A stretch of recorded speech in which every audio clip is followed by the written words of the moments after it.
कोशिश करो, बाकी सब भगवान पर छोड़ दो।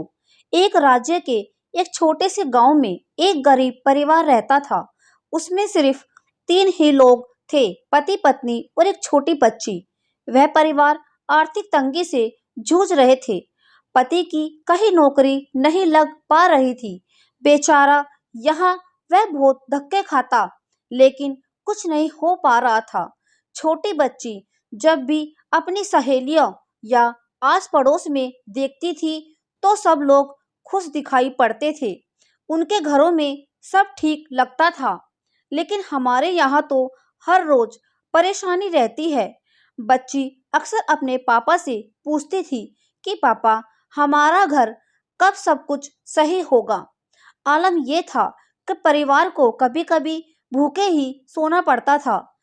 जब भी बच्ची सवाल करती कि पापा, हमारे घर कब सब ठीक होगा, तब उसके पापा उसे दूर एक पहाड़ को दिखाकर कहा करते कि देखो बेटा, दूर उस पहाड़ पर भगवान रहते हैं, तुम उनसे प्रार्थना करो, वो सब ठीक कर देंगे।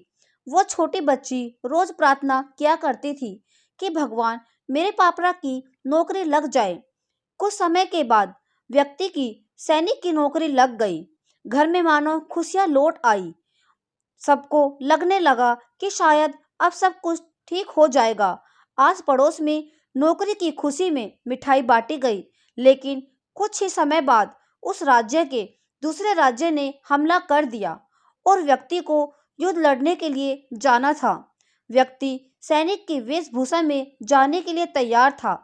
बेटी ने पिता को गले लगा लिया और कहने लगी, पापा मत जाओ, मैं बहुत बुरी हूँ जिसने आपके लिए ऐसी नौकरी मांग ली। आप प्लीज मत जाइए। हम पहले की तरह गरीबी में कुछ कम खाए रह लेंगे, मगर आप मत जाओ।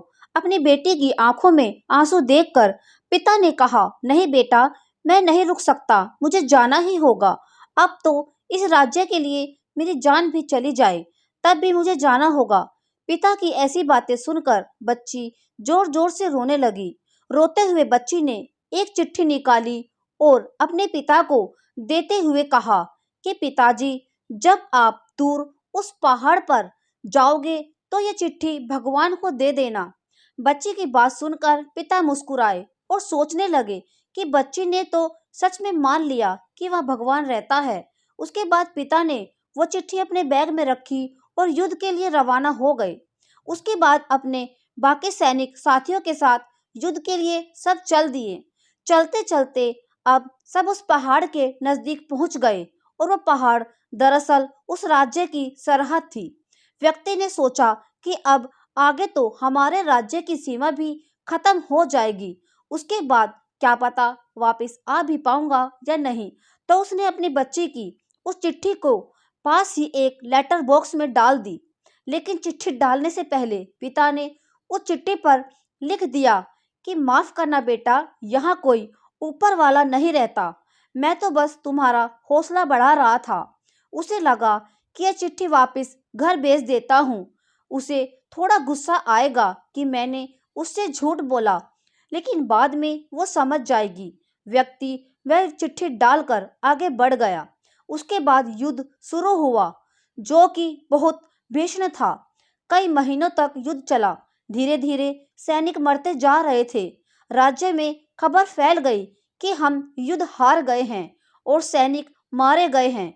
जैसे ही यह बात उस घर तक पहुंची, पूरे घर में मातम पसर गया। बच्ची और उसकी माँ शोक में डूब गई। बच्ची रोने बिलखने लगी कि ऊपर वाले, आपने यह क्या कर दिया? आपने तो मुझसे मेरे पिता को ही छीन लिया। दिन बीतते, महीने बीते और तकरीबन 3-4 महीनों के बाद दरवाजे पर दस्तक हुई। दरवाजा खोला तो एक पतला दुबला सा आदमी फटे हाल, बहुत ही बुरी हालत के सामने खड़ा था। बच्ची में पहचाना और दौड़कर अपने पापा को गले लग गई और कहने लगी, पापा आप तो वापस आ गए।